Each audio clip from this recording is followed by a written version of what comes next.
valendo. Fala, pessoal. Agora tá valendo. Fala, pessoal. Estou aqui com o Gênesis Alves. Muito obrigado, Lucas, por ter permitido que hoje a gente fizesse esse debate. Quem está no Instagram também está nos assistindo pela conta nossa do Instagram. E é sempre bom poder discutir com vocês aqui trazer novas lideranças, um novo papo. Muito legal. Lucas, obrigado, viu, por ter cedido um horário aí na correria do dia a dia aí de encasulamento aí. Como é que você está aí? Eu que agradeço, porque esses últimos dias a gente tem feito mais reunião por internet também. Eu fiz pelo menos hoje umas 3 ou 4 já. A gente está começando a se acostumar a um novo jeito de trabalhar, né? Trabalhar mais por Skype do que encontrar a pessoa. Talvez isso não volte atrás depois que a gente perceber que talvez tenha suas vantagens.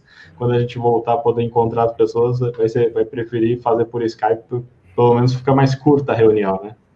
Talvez as pessoas vão chegar e vão falar assim, nossa, eu conheço você de alguma conversa de web por aí. Lucas, você também tá com o teu Instagram aí ou não? Eu acho que eu só tô pelo Facebook por enquanto, porque... Tá, se puder colocar o telefone mesmo no Instagram, eu já vou te chamar para conta, pra gente, esse papo nosso também ser ao vivo pelo Instagram. Deixa eu ver, acho que ao vivo pelo Instagram, na conta Alves JR Imobiliária. A gente só precisa compartilhar o link, né? Pode ser com o celular mesmo, põe o celular aí do teu lado, fica mais simples até. Deixa eu ver se eu... É que eu não sei se eu consigo colocar, precisa do tripé para colocar o celular. Ô, Cristone, desculpa, viu? Eu estava falando aqui tem uma pessoa que está nos assistindo, Luiz Cristone, ele está na Flórida. Desculpa, viu? Meu celular estava de lado, eu esqueci, viu, cara? Eu deixei ele de lado, coloquei ele de lado e ele ficou de lado. Genildo Simplício, Rodrigo Lopes, amanhã nós temos um papo importantíssimo sobre regularização fundiária com Rodrigo Lopes. Se tiver aí com teu Instagram pelo celular, Lucas, eu já te chamo aí. Só você colocar Alves JR Imobiliária e a gente já te coloca online aqui. Nós vamos ter um papo interessante hoje. Deixa eu ver aqui. Sobre a região da Penha, a região do Cangaíba, ver o que a gente pode enxergar de oportunidades, de desafios. E é importante destacar que, em meio a essa pandemia toda, em meio a essa discussão política, essa discussão sanitária, a gente também tem que lembrar que existe uma sociedade que virá após essa pandemia, e a gente precisa pensar nela, né? Então, agora...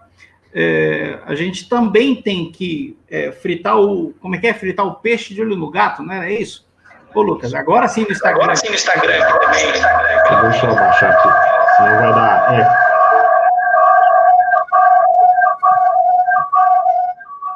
Aí. Calma aí que deixa eu multar isso aqui, senão vai dar eco, que vai estar saindo em 2 minutos. Não tem problema. Um pouquinho vai sair de eco mesmo. Eu também vou afastar um pouquinho aqui. Tem a galera vendo a gente aqui, tem a galera vendo a gente ali.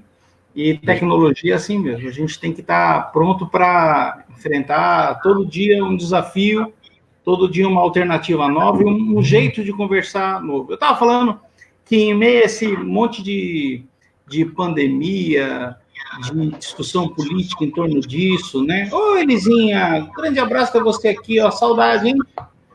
Você não sabe o quanto eu pensei em você hoje, viu, Eli? Depois eu te falo. Depois a gente conversa. Está no Instagram uma amiga minha, e ela é assistente social, trabalhou comigo num grande projeto que eu criei e toquei o início dele, chamado IDEA, Instituto de Desenvolvimento Educacional e Assistência Social. E nesse momento, hoje eu estava pensando em você, porque uma das grandes questões que estava sendo discutido. Baixa um pouquinho o microfone, Lucas. Então, acho que o Instagram... Do Instagram, melhor baixar o do Instagram. Calma aí que do Instagram já está no Isso, pronto. Tá bom, não tem problema. Uma das grandes questões que a gente estava discutindo, Lucas, e tem tudo a ver com um pouco da conversa que a gente vai ter aqui, é a questão do debate que hoje eu vi estranho até, porque nessa ideia de pandemia e de tudo que está acontecendo, e da principal da questão do apoio às pessoas que são profissionais informais e tudo mais, o pessoal falando com a gente o seguinte, falando na TV o seguinte, que o governo não tem condição, porque desconhece onde estão as pessoas mais pobres. E isso se daria principalmente através das ONGs, das entidades sociais, tal, que devem ser, a despeito de ter um monte de ONG que não presta, que usa o dinheiro público para o mal, né, para a corrupção, existe um grupo de ONGs importantíssima que nesse momento agora de tão dificuldade, as pessoas se esquecem que existem elas, né? Sim, esse fim de semana até eu vi naquelas notícias no jornal de que estava com estoque baixo de doação de sangue, até fiz posts falando sobre isso, que é importante, sim, nessa época que as pessoas começam a ficar com um pouco de receio de contato social, de não encontrar com as pessoas, de manter, assim, a assistência social para aquelas pessoas que mais precisam, seja doando sangue, seja contribuindo voluntariamente ou pela internet, ou com dinheiro, para manter, porque a gente sabe que existe sempre uma limitação de dinheiro que o Estado pode acabar utilizando, né? Então, se a gente contribuir com alguma parte, menor que seja, já vai estar ajudando a aliviar a vida de algumas pessoas e conseguir, pelo menos, também ajudar e reduzir um pouco desse esforço que o Estado vai ter que desprender para conseguir arcar com os gastos do serviço de saúde, né, que vai ser bastante elevado pelo que estão anunciando. Então, cada um fazendo um pouquinho da sua parte, fica um pouco mais leve para todo mundo. Lucas, acho que você saiu por alguma razão, não sei se dá para manter o Instagram junto aí. Eu não consegui colocar no mudo e ficava muito barulho, mas eu posso pegar um fone de ouvido rapidinho, porque eu tenho 2. Espero, melhor. Aí eu conecto lá e fica sem som. Tá bom, beleza.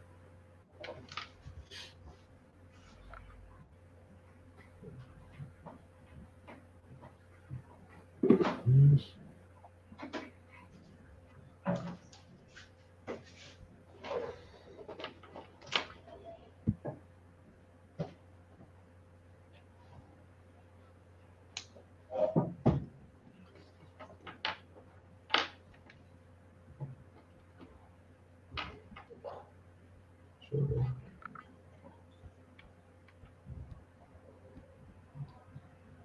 Acho que agora consegue enviar a solicitação lá no... Sim, já mandei agora de novo. Lucas, só esperando, agora sim. Fala você da tua história, da onde você nasceu, como é que você... Fala um pouco de você aí, as pessoas te conhecerem.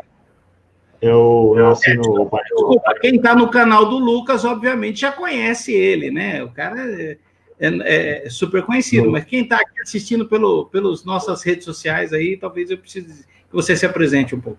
Tá bom. Eu nasci no bairro da Penha, na zona leste de São Paulo, e praticamente a maior parte da minha vida foi aqui na região.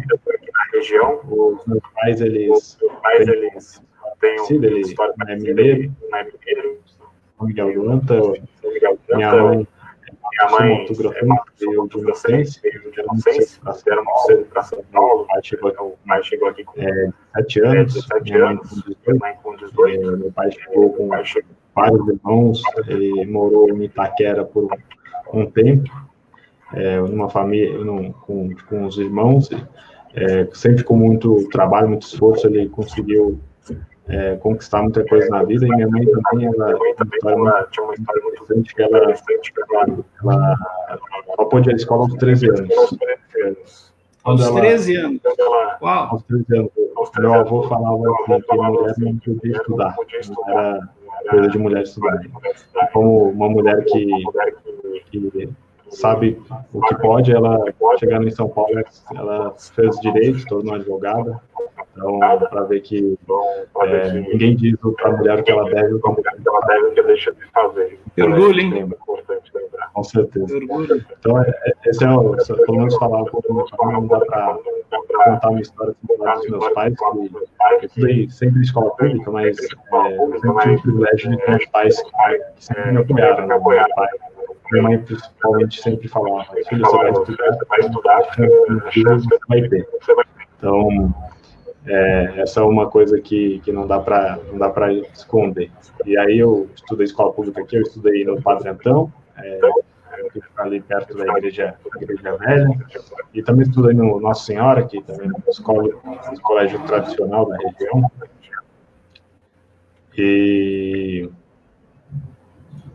E aí, com isso, sei lá, quem estuda em escola pública tem sua dificuldade. Todo mundo sabe que estudar em escola pública tem uma dificuldade, e eu, apoio dos meus pais, organizava grupos de estudo e era me esforçava, então, com todo esse esforço, eu consegui passar numa escola técnica, na Rede Gonzaga, e esse período também eu estudava na tarde no FENAI.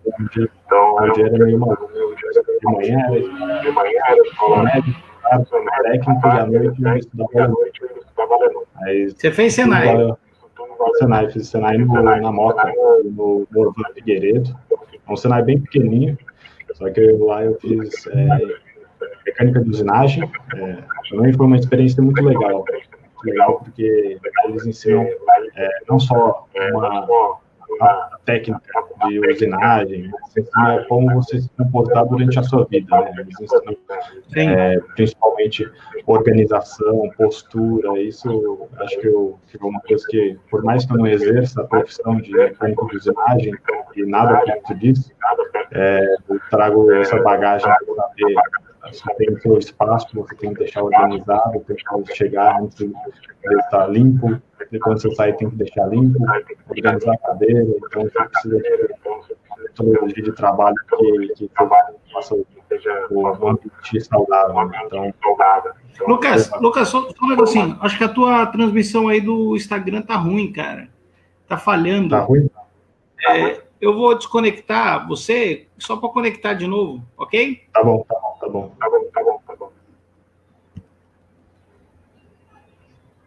Deixa eu...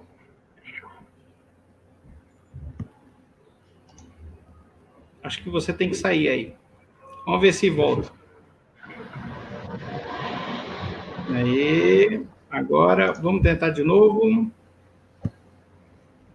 Que essa parte da história é muito bonita para as pessoas estarem vendo e tal. Acho muito interessante.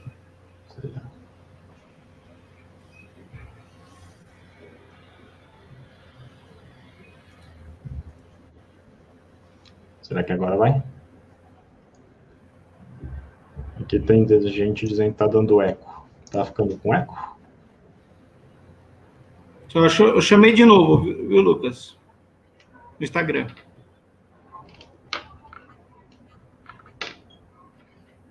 Oi, agora eu voltei. Eu tô com 2 fones de ouvido. Quando eu desconecto no Instagram, eu não ouço naquele fone. Aí tem que fazer um fone de cada.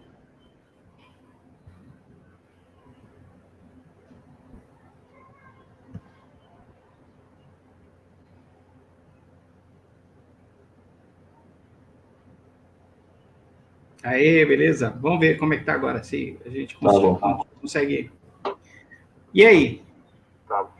Basicamente, foi isso. Eu estava falando do Senai, né? Então, o que eu aprendi lá. Sim, você estava falando que você fez Senai, né? E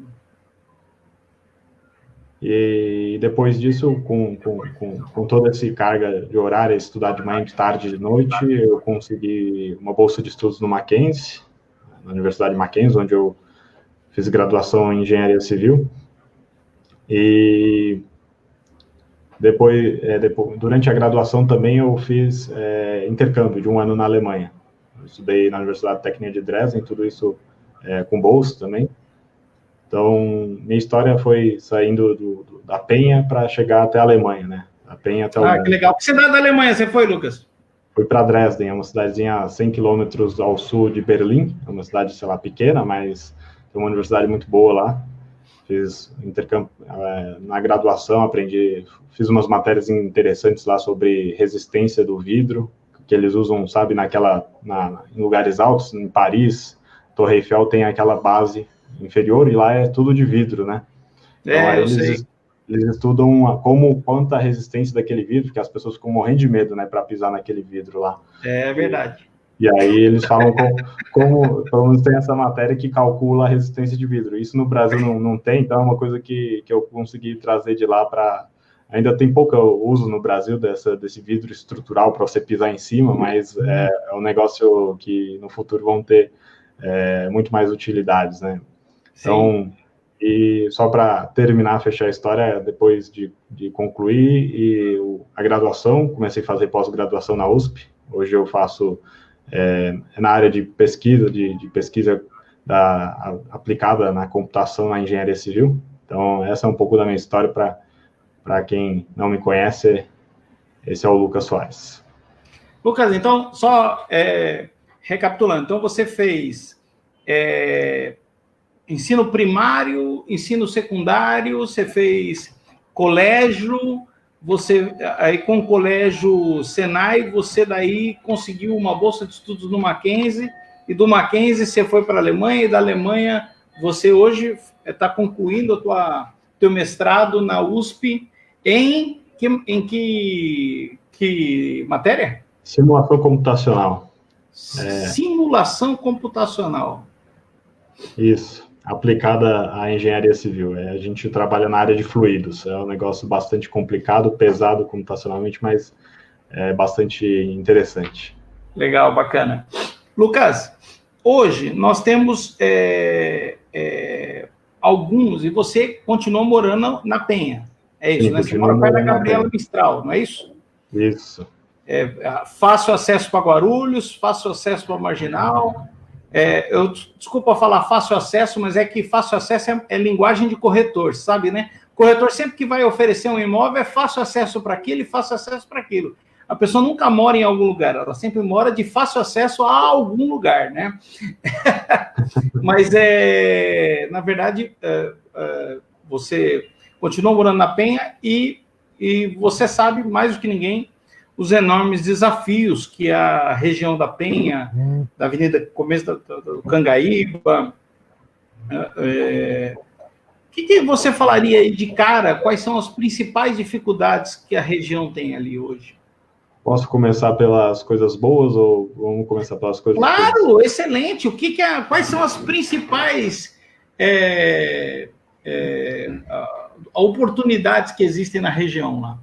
Bom, primeiro lembrar um pouco também do meu passado. Eu lembro bastante quando eu estava na 5ª série que a gente fez uma excursão pelo centro da Penha e aí o professor ia explicando como aquela região histórica da Penha, a gente passava todos os dias lá e pensava, isso daqui é só mais uma igreja. Aí quando a gente foi lá, obviamente, tem 2 igrejas lá, né? Tem uma igreja velha e a igreja que eles chamam de Igreja dos Pretos.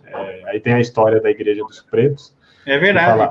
Fala que lá onde os escravos que fugiam eram punidos, ou tinha lá venda de escravos na frente daquela igreja, né? No Largo do Rosário. Largo do Rosário. E ali uma igreja é voltada para Sé, que é a igreja que era dos brancos, né? E a Igreja dos Pretos é voltada contra a Sé, que era para distinguir quem deveria frequentar uma igreja ou outra.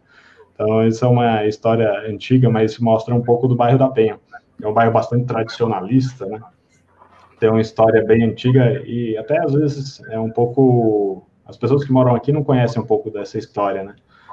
Muitas vezes a pessoa passa ali naquele Largo do Rosário e pensa que é uma igreja antiga só, mas imagina quanta história tem naquela praça ali.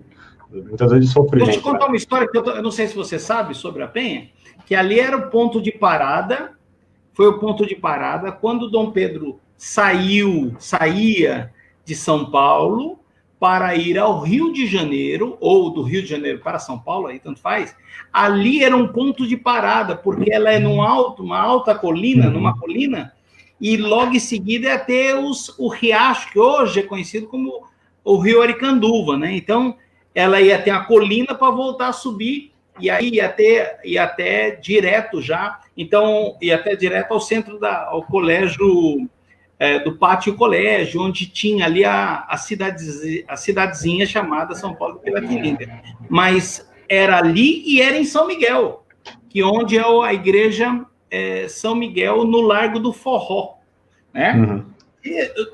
Veja bem, do jeito que me venderam a história, eu estou te vendendo agora também, não sei se é verdade, mas eu tenho ciência que essa história é verdade, que é real. Eu conheço também a história da fundação da Penha, é bem curta, é que um francês, ele era muito fiel de Nossa Senhora da Penha, e aí ele estava passando pela região, não sabia. Ele dormiu no local, só que aí, no dia seguinte, ele arrumou as coisas e foi embora. Aí depois ele percebeu que a imagem de Nossa Senhora da Penha tinha ficado, ele tinha deixado para trás. Aí ele voltou, aí ele passou mais um dia, ele pensou, é melhor eu passar mais um dia aqui. Aí ele passou, dormiu de novo e foi embora de novo. Só que percebeu que a Nossa Senhora da Penha tinha ficado de novo. Aí ele pensou, ela não quer sair daqui.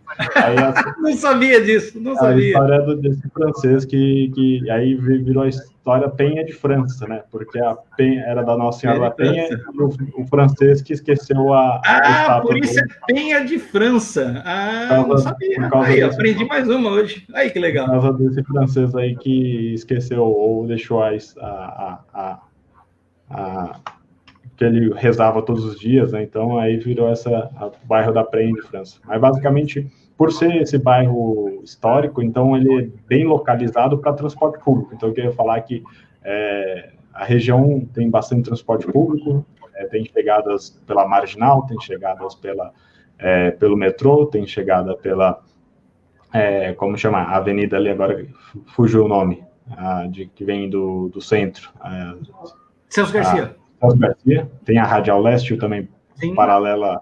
Então, transporte público é o que não falta na região, acho que é bem servido de transporte público, acho que esse é um ponto positivo da região. Agora, pontos negativos da região, desafios, como sendo pelo menos eu moro aqui no Cangaíba, né, bem perto da Marginal Tietê.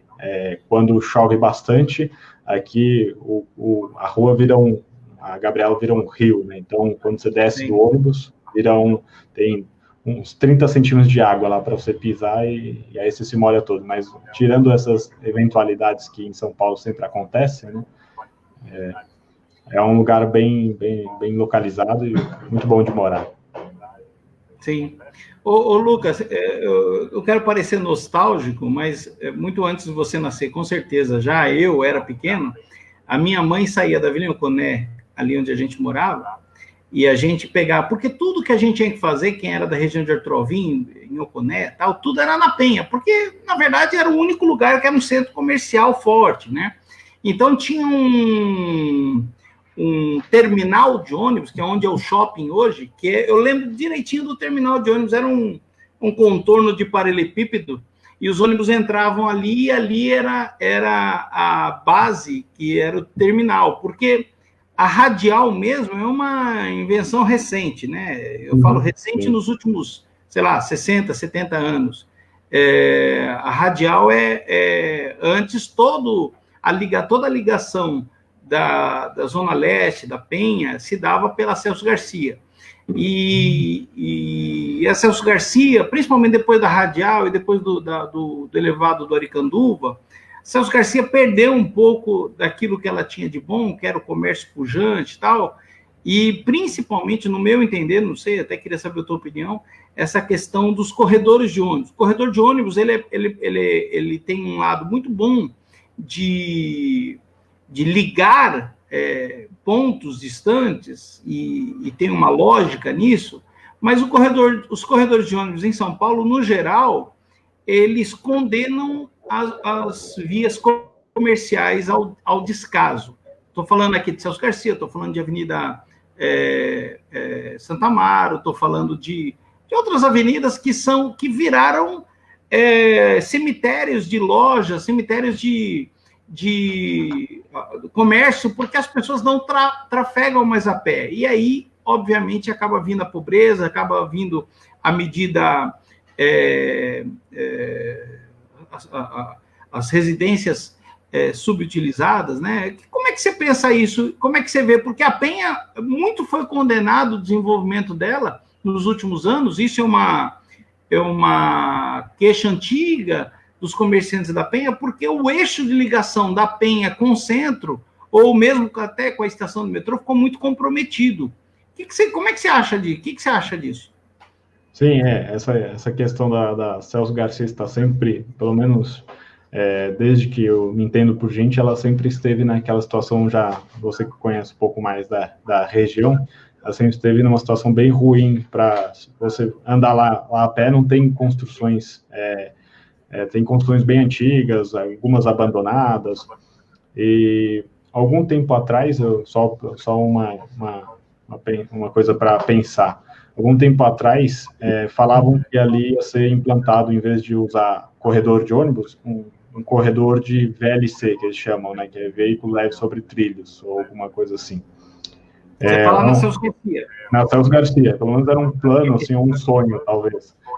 Eu conheci um pouco desse sistema na Alemanha, que lá em Dresden, eles, como é uma cidade pequena, só tem esse sistema, veículo leve sobre trilhos, é basicamente um trilho que eles colocam no meio do caminho, como se fosse um bondinho, né? E ele tem um pouco menor capacidade que o metrô, mas tem maior capacidade que o ônibus. Ali, como várias linhas fazem o mesmo trajeto, seria muito simples você colocar um ponto lá no Brás e outro ponto na Penha, onde teria uma bifurcação para vários ônibus. Isso reduziria o número de ônibus que precisam fazer esse caminho e eu conseguiria implantar uma linha de veículo leve sobre trilhos naquela região. Pode ser que isso melhorasse a região, isso não posso dizer para o entorno, mas pelo menos ia reduzir o tráfego enorme de ônibus que estaria ali, trocando por menos composições de veículos leves sobre trilho, né? Menos composições que são mais capazes, têm maior capacidade para escoar as pessoas. Então, essa é uma ideia, assim, futurística, talvez, um negócio um pouco, talvez, fora das realidades, mas... Eu não acho, não, fora da realidade. Por que você acha fora da realidade? Por causa de orçamento? Acho que no Brasil tudo parece muito mais demorado do que deveria ser. Isso é verdade, cara. Isso aí não tem jeito. Mas isso precisa mudar, né? Isso precisa mudar. Tem uma linha, acho que chamam, não sei se é branca, que deveria terminar na Vila Prudente, na verdade, que continua a linha verde, e deveria vir para a Penha. É uma, acho que das próximas que eles estão planejando fazer prolongamento. Sim, essa linha, Lucas, até aqui, ela passa aqui perto da minha casa. Ela, aqui na região, desde a Moca, Anália, Carrão, já estão desapropriadas. A parte mais difícil de uma obra, principalmente, é a questão da desapropriação, que envolve direito de propriedade, indenização. Essa parte, que é uma parte extremamente difícil, já foi feita. Então, agora seria mais obra mesmo, né? Só que, várias vezes, estando na mão do Estado, a obra não sai, né? Não sai, não tem liberação de verba. É complicado. Acho que uma das estações seria aqui próximo também de casa, que é antigamente onde tinha... Na verdade, não é exatamente onde tinha engenheiro Goulart, era a estação aqui. É um pouquinho depois, que aqui falam que vai fazer um terminal de ônibus para conectar, que vai ser entre as duas alças do Ticoatira, que vão para a Marginal Tietê. Ali vai ter uma estação.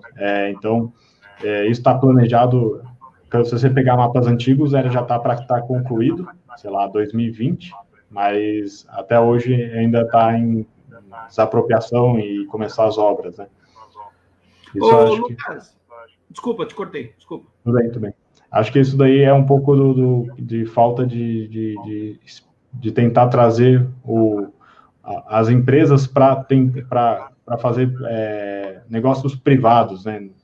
O Estado sempre tem que estar pagando aquilo, né? Então, em vez de deixar a empresa construir, ela lucrar com aquilo e e isso com certeza ia acelerar a obra, porque a pessoa que investe, ela quer o retorno, isso ia melhorar a qualidade, então o Estado, ou o município, ou o Estado, sempre tentando fechar o mercado, em vez de tentar trazer as pessoas para contribuir, né, trazer o capital das empresas para trabalhar pela cidade, né, para trazer melhorias. Então, acho que isso ajudaria, né, pelo menos ajudaria a acelerar essas obras, e não só essa, mas muitas outras que estão sendo planejadas pela cidade de São Paulo, né, pelo Estado também. Nós estamos tendo uma discussão, esse coronavírus está trazendo uma discussão, que eu acho que é uma discussão que vale a pena ter com você aqui agora, até para ver como é que você se posiciona em relação a isso. Que é o seguinte, o liberal, tudo é bom quando o mercado está bom. Agora, por exemplo, todo mundo está correndo atrás do governo por dinheiro, por necessidade de dinheiro. Como é que você vê essa questão aí? Como é que você... Quer dizer, na crise o governo tem que pôr a mão no bolso. Quando está tudo bem, o governo tem que sair do mercado e não atrapalhar a gente. Estou falando das críticas que eu ouvi hoje na televisão. Como é que você responde esse tipo de crítica? Bom, eu discordo. Tem muita gente falando que o Estado mínimo, foi provado que o Estado mínimo não existe. Na verdade, é justamente o contrário. As pessoas não ficaram em casa por causa do Estado mandar ficar em casa.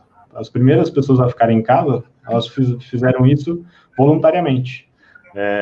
Não precisaram de ordens estatais para isso, porque elas sabiam que a situação se desenvolvesse de forma negativa, se as pessoas continuassem trabalhando normalmente, ia fazer com que o sistema de saúde ficasse sobrecarregado. E as pessoas perceberam isso antes que o Estado fizesse essas recomendações. E, nesse sentido, eu acho que o Estado ele pode sim ajudar aquelas pessoas que não têm condições de sobreviver nessa crise. Mas tem que ser um projeto bastante limitado. Não pode ser, vamos gastar para salvar empresas, não vamos gastar para... Acho que tem algum limite aí, porque se você tem que começar a tentar salvar empresas, tentar salvar... Às vezes os negócios já estavam falidos, já estavam em situação péssima, aí a pessoa aproveita esse momento para falar, eu quebrei, você pode me salvar aí. Então, acho que essa é uma linha que não deve ser ultrapassada. A sobrevivência das pessoas, assim, projetos como, por exemplo, o Bolsa Família, acho que tem que ser reforçados, mas acho que tem um limite aí que tem que ser a viabilidade. Eu vi que os gastos vão chegar, pelo menos o déficit vai chegar a 500 bilhões esse ano, estava planejado lá 120 e vão chegar a 500 bilhões. Isso, com certeza, vai ser por imprimindo dinheiro, né, que não tem outra forma de você conseguir injetar tanto dinheiro assim na economia, então vai ser impressão de dinheiro ou liberar... Ou dívida, né?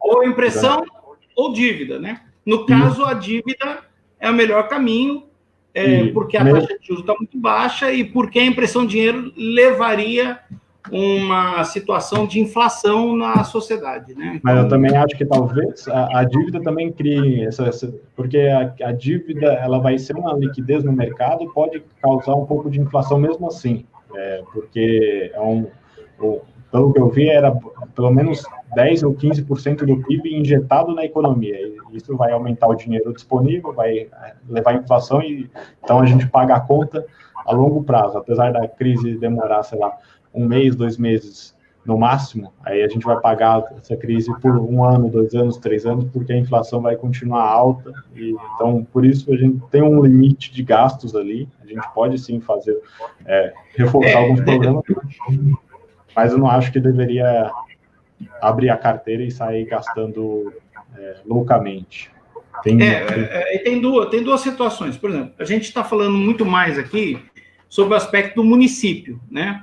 A gente está falando da Penha, do Cangaíba, e o município ele não tem estrutura, nem pode, pela Constituição, ele não pode fazer nenhum tipo de emissão de dívida ou de dinheiro. De dívida até ele pode contrair, desde que seja autorizado pelo Senado, mas impressão de dinheiro, ou banco, ou se financiar, como era antigamente, criava um banco para fazer o próprio financiamento, Isso não é possível mais. O Estado é a mesma coisa. A União, ela vai ter dois caminhos, o governo federal vai ter dois caminhos. Ou ele imprime moeda e aumenta o número de moeda em circulação e abaixa o poder aquisitivo da moeda, gerando inflação, ou ele pega o dinheiro que está em aplicações, aumentando um pouco a taxa de juros, ele recolhe o dinheiro e se financia vendendo títulos a investidores. Então, nessa segunda opção, não há tanto risco de inflação diretamente, porque ele não estaria colocando novo dinheiro no mercado, ele está colocando o mesmo dinheiro que já está hoje depositado em fundos, em investimentos, em renda variável e tudo mais. Então, o mecanismo aí tem menos chance de se gerar inflação. Mas, assim, voltando à questão do município, a gente está falando de obra, tem muita gente, por exemplo, que na região da Penha, reclama que o elevado Aricanduva, ele não foi projetado colocando uma alça de acesso para quem vem da Marginal descer diretamente na Penha. Então, hoje, para uma pessoa que está vindo de fora, ou uma pessoa que está vindo de outro local, ele tem que desenhar como é que ele faz para chegar na Penha. Você vai vir lá você vai pegar o viaduto, porque é difícil, é um acesso complicado. Fazer uma obra dessa, uma obra viária, implicaria em recurso orçamentário. A Penha também tem suas necessidades em orçamento para fins de assistência social, tem necessidade de orçamento para educação, para escola, para segurança. Onde que o Estado tem que pôr o dinheiro, Lucas? Fala para mim. Sendo que a demanda é gigante, mas a fonte não tem tanta porta, ou não deveria ter tanta porta de saída.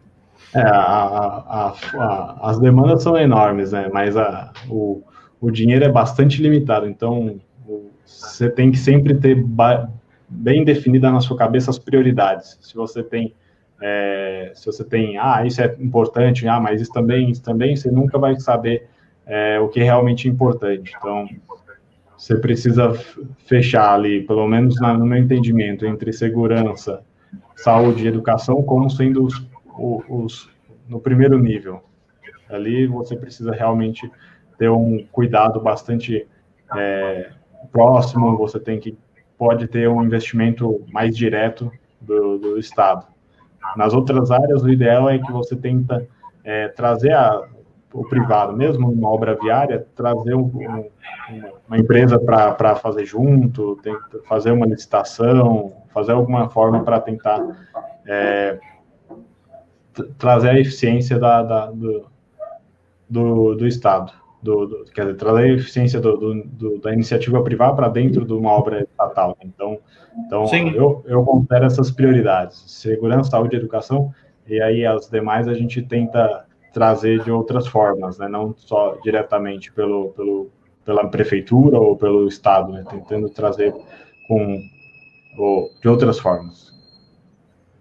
Mas eu sei que o teu coração sempre está mais voltado para a educação, né? Afinal, você é um cara que por meio da educação, mas conseguiu crescer sendo educado na escola pública, sendo formado na escola pública, e te levou isso a novas oportunidades de ter hoje uma experiência fora do país, de ter uma experiência numa excelente universidade, que nem o Mackenzie, de semestre agora, né? Como é que você acha, o que é a educação e o que o município, principalmente, deveria trabalhar um pouquinho mais na educação? Como é que você vê isso? Primeiro, eu vejo que a profissão de professor, em geral, na sociedade, é pouco valorizada. Isso é um primeiro ponto que eu destacaria. E sempre pensando naquelas pessoas que ingressam no ensino, elas estão ali muitas vezes pelo desejo de ensinar, porque o salário é muito baixo. Se você comparar com outras profissões, você pensa, eu vou ser professor ou eu vou ser engenheiro? a diferença salarial entre uma profissão e outra é enorme. Desestimula, né? O magistério. Desestimula. Então, tem a Priscila Cruz, do Todos pela Educação, ela tem uma frase bem clara, que ela fala que o que a gente está levando para a magistratura não são as melhores pessoas, né? São as pessoas que têm notas médias no Enem, são notas baixas, porque o salário é baixo, então as pessoas acabam fugindo de dar aula e as melhores mentes, apesar de gostar daquela função, elas acabam indo para outras funções, né? Isso é natural, então cada um procura o melhor para a sua família, então claro. É importante valorizar melhor, principalmente na entrada do professor. Com os primeiros anos, ele tem uma subida salarial bem forte na profissão, mas durante os anos, né? Mas os primeiros salários do professor ao entrar é muito baixo. Isso faz com que as pessoas acabem desestimula muitas pessoas que veem oportunidades mais próximas, né, de conseguir um bom salário. Esse é um primeiro ponto. O segundo é tentar trazer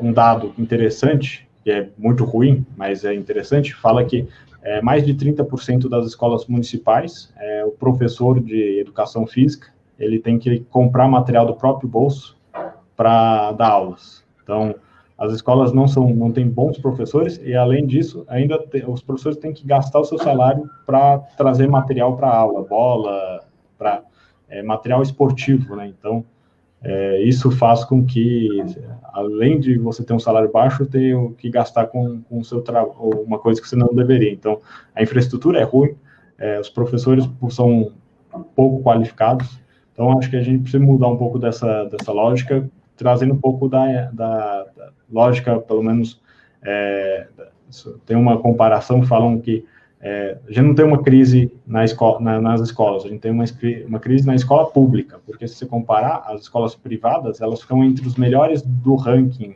entre Alemanha, Noruega, países desenvolvidos. Se você só tirar as escolas particulares, as escolas públicas ficam lá embaixo, próximo de países subdesenvolvidos, né, da África. Isso acaba que, na verdade, existe um desequilíbrio muito grande entre as escolas públicas e privadas. Você estudou na escola pública, e não é o resultado. Você é o resultado do que deu certo. Que deu certo, aí, mas isso depende muito da família. Você me explica isso? Isso depende muito da família.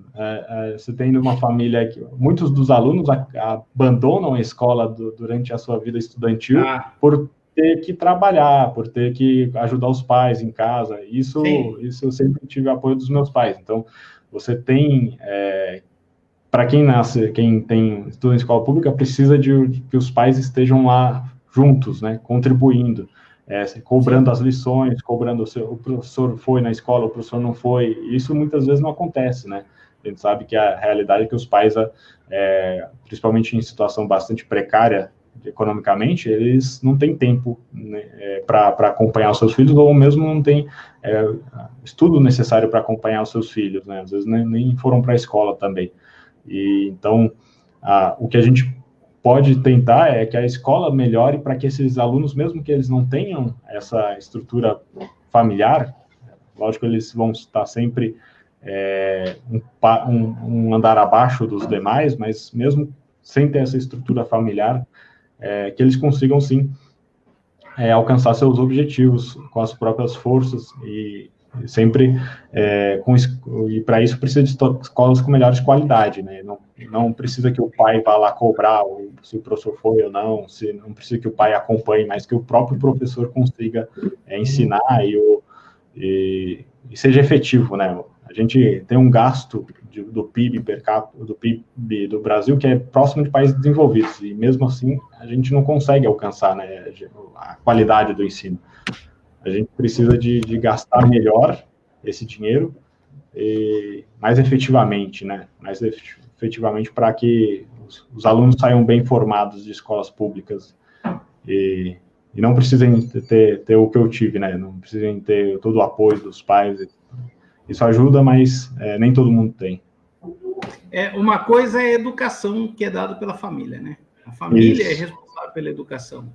A escola é responsável pela formação, né? Quer dizer, é ali que se forma o cidadão, é ali que se forma o profissional, é ali que se forma o técnico, é ali que se forma o mestre, é ali que se forma Mas se a família não tiver educação no sentido mais amplo da palavra, pouco se vai poder fazer. E isso é tão verdade, Lucas, que famílias que não têm e que não provém educação aos seus filhos, seu filho pode estudar no melhor colégio privado.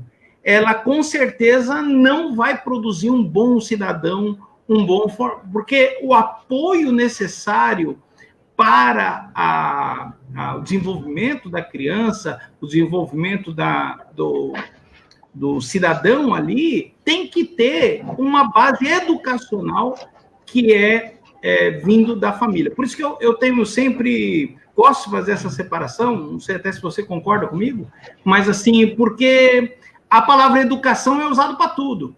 O cara jogou a bituca do cigarro, mal educado. Não, ele é mal educado, mas é mau caráter também, porque ele está estragando a família de quem enche na enchente. Quer dizer, esse cara ele não é só mal educado, não é só mal formado, ele é mau caráter, né?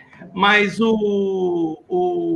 à medida que a educação a gente usa para tudo, quer dizer, mistura conceitos de família, nós temos que trabalhar por uma boa educação. O que é uma boa educação? É trabalhar a família? Não, família não se mexe porque família é de foro íntimo. Então, decide o que você quer, né? Não é um desafio isso, é um problema.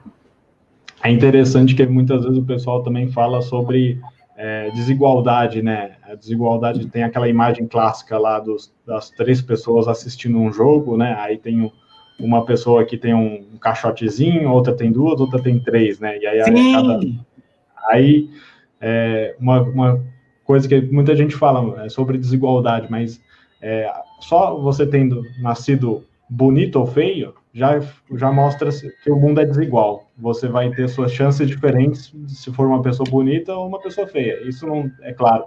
E o mais grave ainda é quando você tem uma família. A família você não escolhe, né? Então, se você tem uma família bem estruturada, é uma coisa. Se você tem uma família mal estruturada, é totalmente diferente. Acho que caiu aqui o Instagram, não sei se... o Instagram caiu. O sinal estava muito debilitado, eu estava travando, eu estava olhando você com a mesma figura, fazendo uns 15 minutos já, e derrubamos de uma vez. Mas basicamente é isso, é impossível. E educação, isso que está que você anda estudando, como é que você está vendo esse tema educação? O que você está estudando ultimamente sobre educação? Bom, basicamente, então, primeiro é a questão da valorização do profissional, né, que é o primeiro ponto, e a primeira infância, né, até os 8 anos de idade é um período mais importante da vida da criança. E até esse ponto deve ser feito todo o esforço necessário, porque até aquela idade ela desenvolve as suas habilidades e competências necessárias para a vida inteira, né? Então não adianta depois daqueles anos, dos 8 anos de idade, tentar ensinar, porque ela já desenvolveu a sua habilidade, né? Então ela já tem ali sua base. Então ela tem que ter um foco na primeira infância, tem que trazer, principalmente, colocar todas as crianças na creche. A gente tem quase 80 mil crianças fora da creche, e normalmente em São Paulo? Em São Paulo. E até que está reduzindo, o caminho está indo bem, só que, obviamente, utilizando as organizações sociais, que elas estão suprindo essa demanda, que antes de ser utilizadas essas organizações sociais, a demanda era de mais de 300 mil vagas, 300 mil crianças. Na cidade mais rica do país, né? Mais rica, e normalmente essas regiões que precisam são as regiões mais carentes, né? Então, eu estava vendo, a região mais precisa é Capão Redondo, continua sendo Capão Redondo. Zona Leste tem um tempo de espera um pouco mais baixo, mas na Zona Sul ainda tem um grande problema lá e precisa de mais creches, mais vagas, né? acho que o sistema de organizações sociais ainda é mais bem pensado, porque essas demandas de vagas, ela é muito variável no tempo, aumenta ou diminui de acordo com o nascimento de crianças ou pessoas morando na região, né? Então, se você usar o sistema totalmente público, sempre a criação de vagas é muito demorada, e quando você cria, ela fica por muitos anos lá, porque tem professores, tem um lugar já contratado, então é muito mais difícil de você manejar essa oferta e demanda com um sistema totalmente público de educação. Com um sistema já privado, que você pode trazer a organização social para te auxiliar, ela pode comprar um terreno ou alugar um terreno mais próximo onde tem demanda, né? Uma coisa que demoraria anos para fazer. E recebe do Estado alguma verba por criança? Por criança, é uma verba por criança. Aí quantas elas conseguem atender, 50, 100, elas recebem um valor da prefeitura para conseguir manter essas crianças, para comprar alimentos, para pagar os cuidadores, né? Então, toda a estrutura ali, eles conseguem manter todos os funcionários são da organização social, e normalmente o espaço pode depender, pode ser um espaço da própria organização, como pode ser um espaço público que foi cedido pela prefeitura. Lucas, nós temos um problema na área de educação, que é o seguinte: como é que chama da primeira infância? As 6, né? 6, né? Centro de Educação Infantil. Entre a SEI e a EMEF, que é Escola Municipal de Educação Infantil, não, Educação Fundamental, entre a SEI e a EMEF, nós temos um vale, uma carência muito grande, que é principalmente das EMEIs, que é Escola Municipal de Educação Infantil, porque da SEI para a EMEF deveria ter nós tínhamos uma carência de 150 mil vagas até 2 anos atrás de EMEIs, porque parte da carência de SEI, que é creche, tinha sido suprida através dos convênios com organizações sociais ou ONGs, né? E parte e a educação fundamental tinham bastante equipamento público capaz de suprir a demanda, mas o meio não. O que acontecia? O que acontece, né? A criança tem que sair da SEI, ela fica até 4 anos, ou não me falha a memória, mas ela só pode entrar no sistema de EMF com 6 anos. E aí tinha 2 anos de buraco aí. Você acha que os convênios com iniciativa privada, com organizações não governamentais, com organizações sociais, poderiam suprir também essa demanda de EMEIs? Com certeza. Até por ter essa dinâmica de iniciativa privada, ele é muito mais ágil em suprir demandas, né? Sim. Em saber oferta. Rápido, né? A informação é muito rápida, né? Precisamos de tantas vagas, então ela tem que aumentar a quantidade de organizações sociais que participam, ou essas organizações sociais têm que contratar mais pessoas para conseguir ofertar essas vagas. Então, acho que com certeza pode sim ajudar a melhorar esse vácuo que tem entre as creches, né, e o ensino fundamental. E o pessoal, de vez em quando eu vejo muita gente falando assim, olha para uma escola e fala o seguinte: isso aqui é investimento em educação. Não, aquilo não é investimento em educação. Hoje nós temos escolas, principalmente do ensino secundário ou do ensino médio, que tem sobra de espaço físico, né? Por uma questão lógica. Quer dizer, foram construídas há 30 anos atrás, onde as pessoas tinham 3, 4, 5, 6 filhos. Hoje as pessoas não têm mais 3, 4, 5, 6 filhos, eu tenho um filho só. E aí esses equipamentos públicos estão sendo usados para educação de jovens e adultos, está sendo usado para não sei o quê, mas em matéria de sala de aula, várias vezes nós temos até relativa oferta capaz de atender a demanda, né? Porque se imagina que investimento em educação é investimento em prédio. Não é isso, né, Lucas? É um contrassenso imaginar isso, né? E as creches são um exemplo disso, né? Além desses mecanismos que são antigos, esses prédios antigos, eles estão superdimensionados, é muito mais difícil você fazer manutenção neles, né? Claro! Você tem muitas salas vazias e mesmo assim quebra o vidro de um, aí quebra a lâmpada de outro, aí é muito mais difícil você manter um equipamento antigo desses, né? Então é um pouco um fardo que precisa ser carregado, mesmo que a contrassenso, né? Não tem como você se libertar daquilo, é um fardo que precisa ser carregado, mas investir em educação passa longe de ser só infraestrutura, né?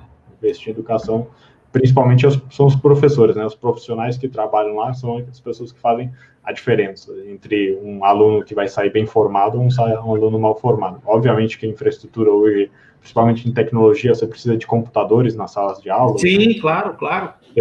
Você não ensina mais só a pessoa a ler e escrever, mas você precisa ensinar outros idiomas, e não estou falando de inglês, estou falando de C++, Java, idiomas de programação, né? Porque hoje as pessoas vão sair da escola precisando programar, porque vai ser mais comum programar do que falar inglês, que inglês é a língua mais importante, mas vai ser, com certeza, ultrapassada por uma língua de programação, né? Linguagem de programação. Então, a gente precisa, assim, focar no básico, os professores, mas nunca perdendo que a gente precisa também preparar as pessoas para a vida profissional, né? Então, que é o objetivo da educação, tentar preparar para que essas pessoas consigam desenvolver bem durante a vida e acho que passa um pouco pela tecnologia, né? Ensino de tecnologia não pode faltar, né?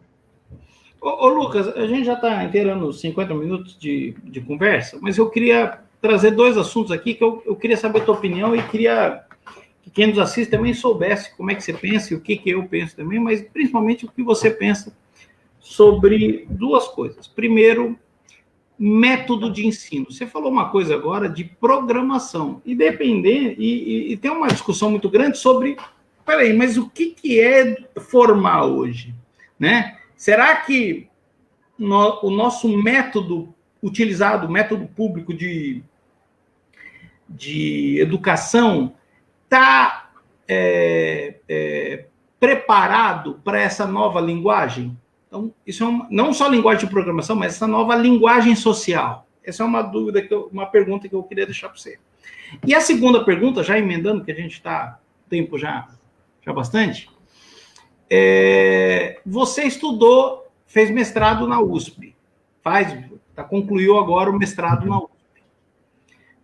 As universidades públicas devem cobrar mensalidade ou anualidade do aluno?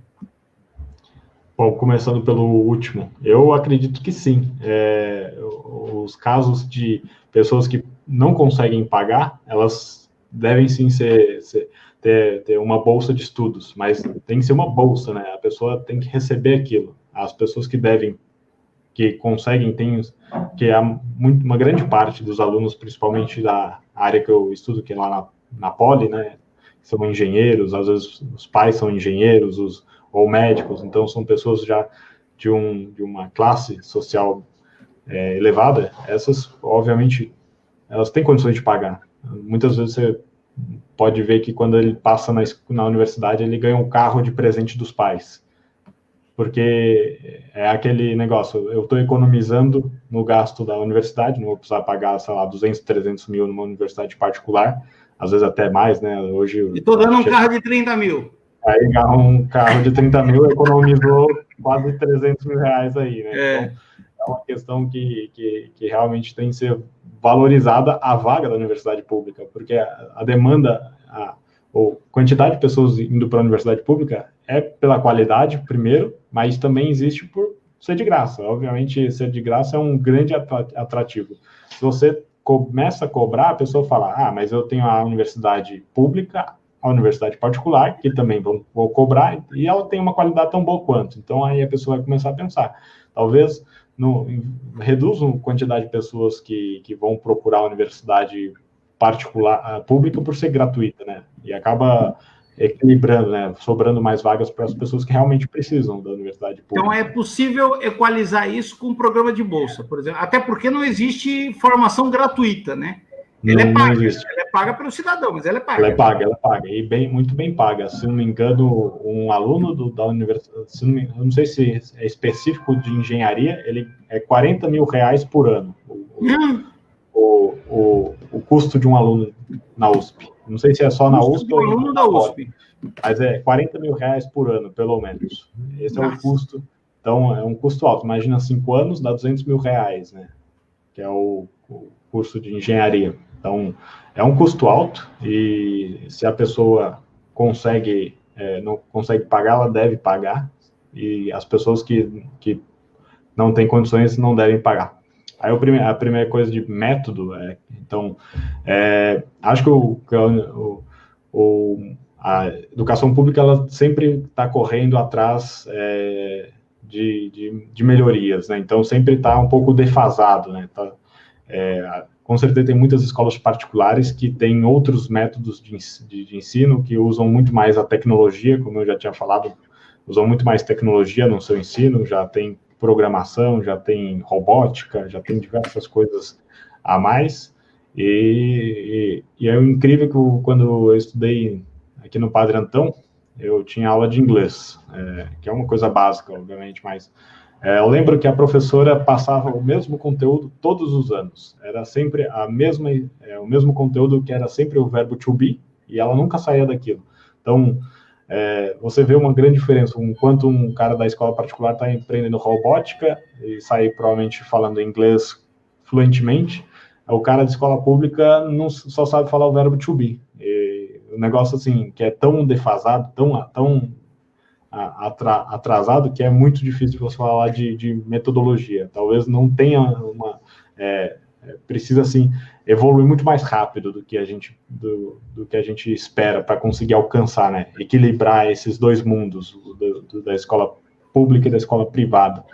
E isso é uma coisa difícil de fazer em curto prazo, mas eu sei que tem muitos alunos que estão entrando hoje na escola pública e vão sair daqui 4, 5 anos sem aprender inglês, ou pelo menos o básico. Sem saber o to be.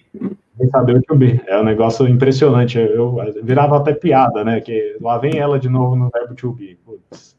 Aí você fala, será que ela esqueceu que ano passado ela já ensinou isso? E não é retrasado também? É um negócio, sei lá, que você fica... a gente tem que rir para não chorar, né? Porque verdade. No final das contas, cobra o seu preço, né? Cobra seu preço, a pessoa que não fala inglês já começa a ser cortada em muitos trabalhos. Você vai vendo, para fazer pós-graduação precisa falar inglês, porque você precisa escrever em outros idiomas. É verdade. Então, sei lá, a pessoa vai tendo sendo limitada pela falta do que ela aprendeu durante o ensino básico. Bom, legal. Fantástico. Eu acho que a gente tem que avançar com outras conversas. Eu acho que diariamente a gente tem um prazo para discutir algumas questões públicos, sociais, e a gente tem que discutir isso. Eu acho que a tecnologia está nos permitindo criar debates pessoais, criar debate olho no olho, e olho no olho muito interessante, porque o olho no olho, até o olho no olho agora é olho na lente, não é olho no olho. Mas dar cara, né? Por que as pessoas estão usando mais o WhatsApp por vídeo? E por quê? Porque as pessoas querem ver a reação do outro, querem ver a hora que o outro faz cara feia, quer ver a opinião sincera, quer ver a hora que gaguejou. Isso é importante, por isso que é importante a gente estar desenvolvendo ao longo dos períodos, dos meses agora, ao longo dos dias, estar fazendo conversas online, conversas gravadas, umas ao vivo, outras não, mas sempre estar conversando assuntos que são de enriquecimento para toda a sociedade. Eu compactuo dessa ideia, até porque nós vamos sair dessa pandemia uma nova sociedade. Isso não é frase de efeito, isso é fato. Nós sairemos dessa pandemia que no Brasil ainda ela não chegou, é importante deixar isso claro, né? Por isso, você está na tua casa, eu estou na minha casa, a gente está meio que de quarentena ou prisão domiciliar forçada, né? Mentira, a gente tem até como sair, mas a pandemia não chegou ainda nas nossas casas, não chegou ainda na nossa cidade, o número de infectados e de mortos ainda é muito pequeno, e que assim seja, mas a curva de pico ainda está em desenvolvimento. Eu tenho muita fé que a gente vai conseguir achatar essa curva, até porque muitas políticas de impedimento para ir para a rua, ainda com um pouco de sacrifício econômico esteja sendo feito, mas a gente está antevendo algumas situações aí. É muito triste quando eu vejo que na Itália, hoje, nas últimas 4 horas, morreram 700 e poucas pessoas, e já totaliza mais de 8 mil mortos só na Itália, um vírus que começou na Itália em fevereiro. Estou falando de 8 mil mortos em não mais que 30 dias, não muito mais que 30 dias. Eu estava vendo, Lucas, posts meus, inclusive um que eu fui chamado de tudo que você imagina, que eu falei que o presidente fez um comparativo do que o presidente Lula tinha falado sobre a marolinha da crise de 2008, 2009, com o que o Bolsonaro tinha falado que isso era uma gripezinha. Eu fiz esse paralelo dia 13 de março. Naquele momento eu fui apedrejado e as pessoas colocavam assim na rede social: quantos mortos morreram no Brasil? Quantas pessoas? Você conhece alguém que morreu? Como dizendo, aqui ninguém morreu, não há que se preocupar. Pois é, isso foi dia 13 de março, hoje é dia 26 de março. Não deu 13 dias completos. Nós já temos mais de 60 mortos numa escalada de pico.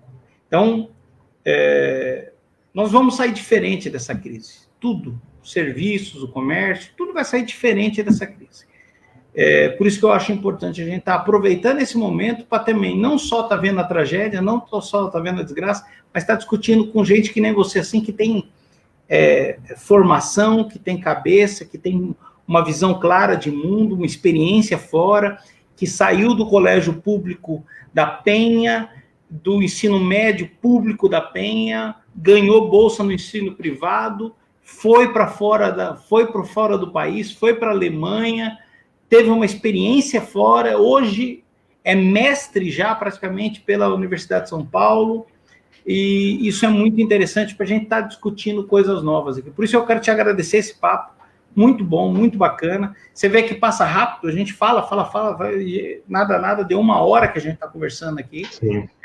Não sei se todo mundo vai ter paciência de ouvir a gente 1 hora, mas pelo menos a gente vai deixar registrado e marcado na história, para a gente ver, talvez, daqui a 1 ano, 2 anos, 3 anos, o que a gente falou atrás, até para ver se o que a gente está falando ainda é coerente.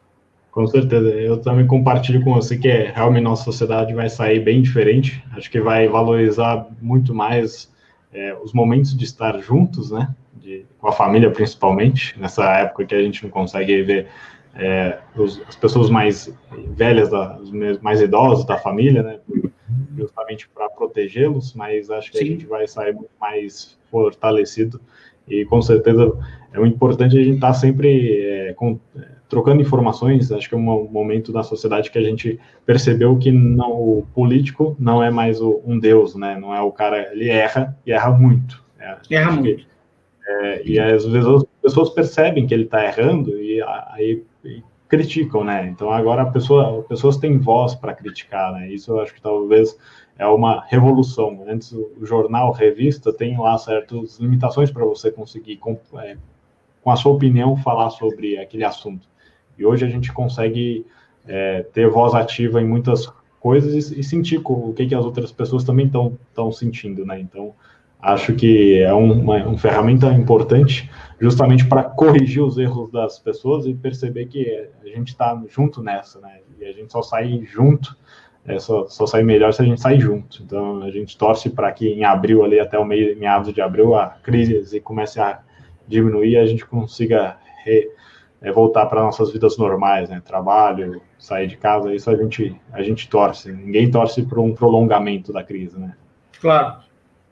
Então, Legal, Luquinha. Abraço, cara. Obrigado pela oportunidade da gente estar discutindo aí, viu? Obrigado mesmo. Eu vou salvar esse vídeo, vou deixar também nas minhas redes, para que quem quiser possa consultar lá. Tá bom? Obrigado, Genis. Desculpa o Instagram, mas estava muito ruim a conexão, realmente estava travando demais. A gente precisa aprimorar um pouquinho mais isso. Depois vamos ver se consegue compartilhar lá no Instagram também. Fechado. Valeu, Lucas. Obrigado, cara. Um abraço. Obrigado, Genis. Um grande abraço. Tchau, tchau.